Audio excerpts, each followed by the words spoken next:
How's it going, guys? I am your local Hope historian, and today, after our third DMCA threat, I am reacting to Ghost in Trenches by Sabaton.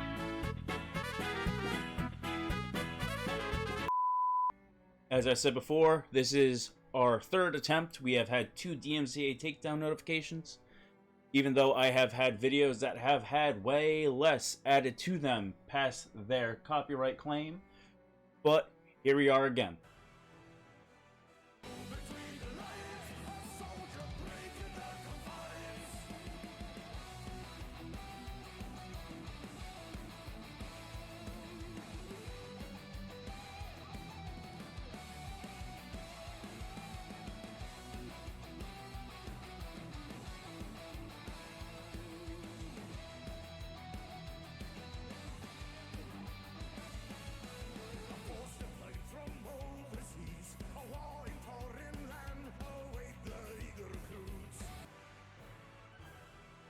Though many First Nations people had actually initially attempted to enlist and serve their nation, some for their desire to fulfill a familial military tradition, others to begin their own military careers, or even simply for the financial reasons for the compensation of about $1.10 per day, among many other reasons. Unfortunately, for the First Nations people joining military during the First World War, for the Commonwealth, and mainly Canada in this case, there were some major hurdles. The story of recruiting and conscription of Indigenous men during the First World War is a complex and still highly debated topic among historians. Between August 1914 and December 1915, relatively few First Nations men volunteered, as the Army was hesitant about recruiting them for the fear that the Germans might refuse to extend them the privilege of civilized warfare. Though this was not a rigid policy, and at least 200 did manage to enlist, after December 1915, the British government asked its dominions to actively recruit Indigenous soldiers, and this led to more vigorous recruiting on reserves. The enactment of conscription in 1917, which included status Indians, sparked great protests among the First Nations people.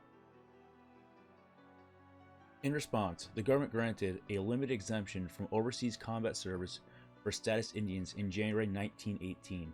By war's end, Indian Affairs estimated 4,000 First Nations men enlisted, but their records were incredibly incomplete and omitted non-status Indians and Métis people. While speculative, the total figure from 1914 to 1918 could have been closer to an estimated 6,000, with more recent research pushing the number even higher.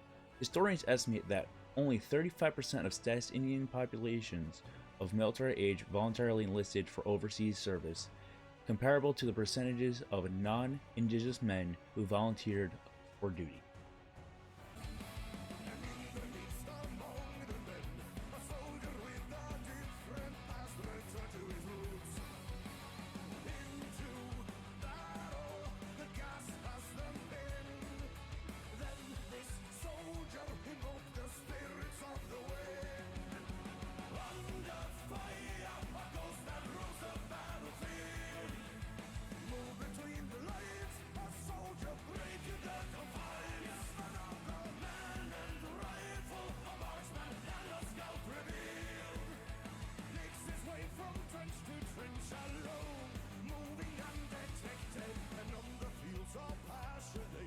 The Battle of Passchendaele, 31st of July to the 6th of November, 1917. The Battle of Passchendaele, also known as the Third Battle of Ypres, was one of the largest battles of the First World War. Field Marshal Douglas Haig, commander of the British Expeditionary Force, feared an impending German blockade that would damage the British war effort, so his plan was to quickly break through Ypres and move through Belgium. General Hubert Gough would command the British Fifth Army, supported by the Second Army under General Hubert Plumer in the south, and General Francois Antoine leading the French First Army to the north. The battle would be preceded by a 10-day bombardment by 3,000 guns, which failed to destroy the German positions. The infantry attack began on the 31st of July. The supporting French First Army and the British Second Army gained much ground, but the main army, the Fifth, made little progress. The artillery barrages damaged the ancient land drainage system and, following the heavy rain, transformed the battlefield into a swampy marsh, devoid of trees with thousands of shell craters. These awful conditions caused rifles to become clogged up with mud and tanks to become stuck. The terrain eventually became so bad that some men and horses drowned. Plumer had taken over from Gough and moved to smaller offensives with limited objectives, rather than trying to punch through the German lines. Eventually, the British and its Empire forces captured the ridge that had been in German hands. Haig claimed a British victory, but it had been a costly offensive. British and Empire troops suffered 300,000 casualties, while the Germans suffered around 260,000 casualties. In November 1917, Peg Amagabo earned a bar to his military medal for his actions. During the fighting, Peg Amagabo's battalion was given the task of launching an attack at Passchendaele. By this time, he had been promoted to the rank of corporal, and during the battle, he was recorded playing an important role as a link between the units on the 1st Battalion's flank. When the battalion's reinforcements became lost, Peg Amagabo was instrumental in guiding them and ensuring that they reached their located spot on the line.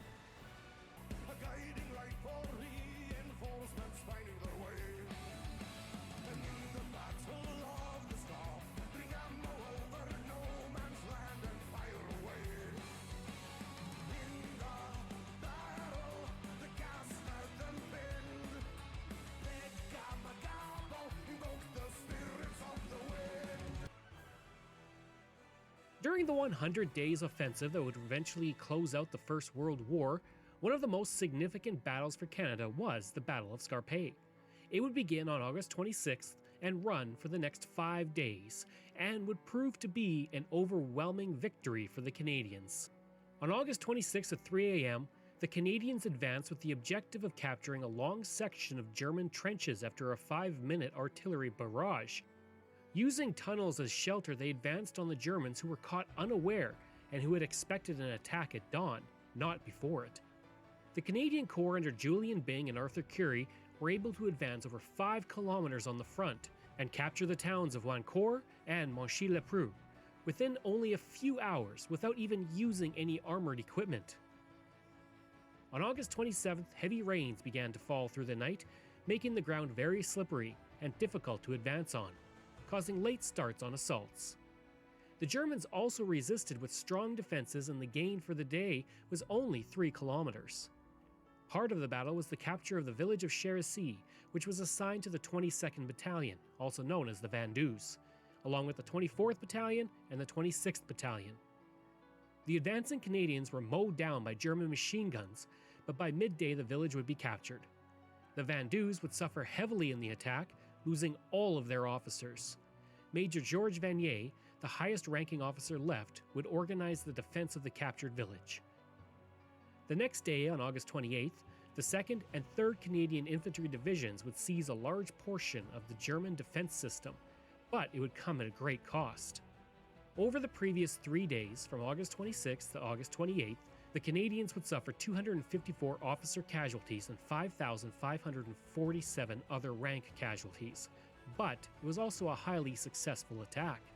The Canadians would capture 3,300 Germans, 53 guns, and 519 machine guns. By the next day, 39 members of the 22nd Battalion answered roll call, with the battalion suffering 634 killed, wounded, or missing, including all of their officers. For the Princess Patricias, the dead were 7 officers and 47 other ranks, while 8 officers and 135 other ranks were wounded. On August 29th, Brutinel's brigade, the first fully motorized brigade in the Canadian Army and the British Empire, would advance to the front line, seizing Bench Farm and Victoria Copse, along with the Scarpe River, and the Canadian Cycle Corps Cyclist Battalion would establish posts. On August 30th, the Canadian Corps was able to clear portions of the German trench system, including Upton Wood, and held the position for the entire day under heavy fire. They would eventually drive off a German counterattack while capturing 50 prisoners and 5 machine guns. During the Battle of the Scarpe on August 30th, 1918, Pegamagabo was involved in fighting off a German attack on the Oryx Trench near Upton Wood. His company was almost out of ammunition and in danger of being surrounded. He braved heavy machine gun and rifle fire by going into no man's land and brought back enough ammunition to enable his post to carry on and assist in repulsing heavy enemy counterattacks. For his efforts, he received his second bar on his military medal, becoming one of only 39 Canadians to receive such honor.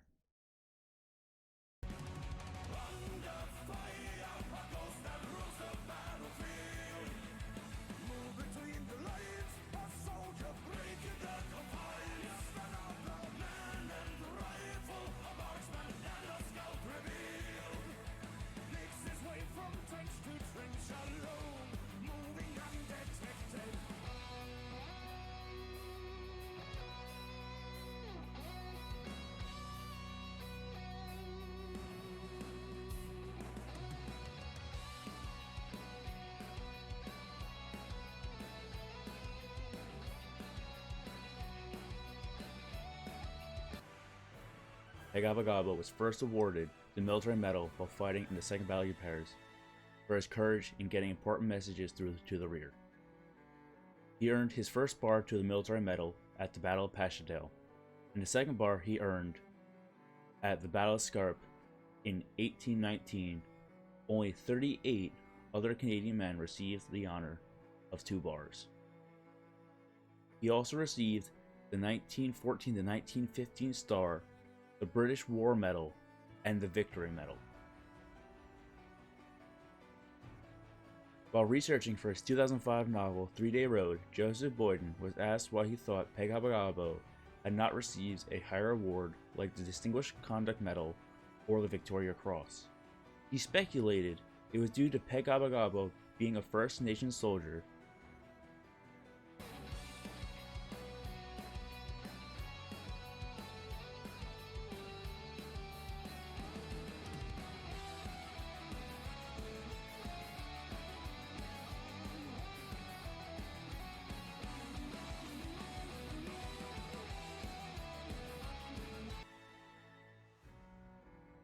After his military service, he would serve as the chief of Wissahickon First Nation from 1921 to 1925, and again in 1942 to 1945.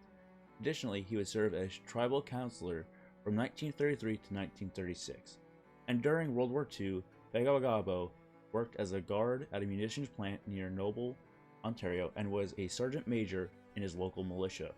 Additionally, in 1943, he became the Supreme Chief of the Native Independent Government, an early First Nations organization.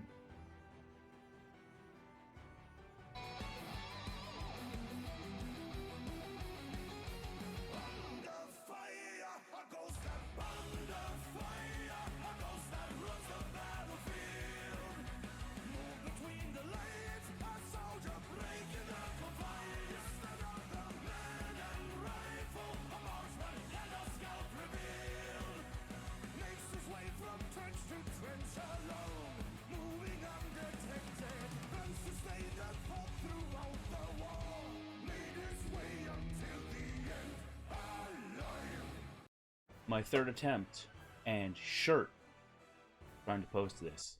But I'm not done yet.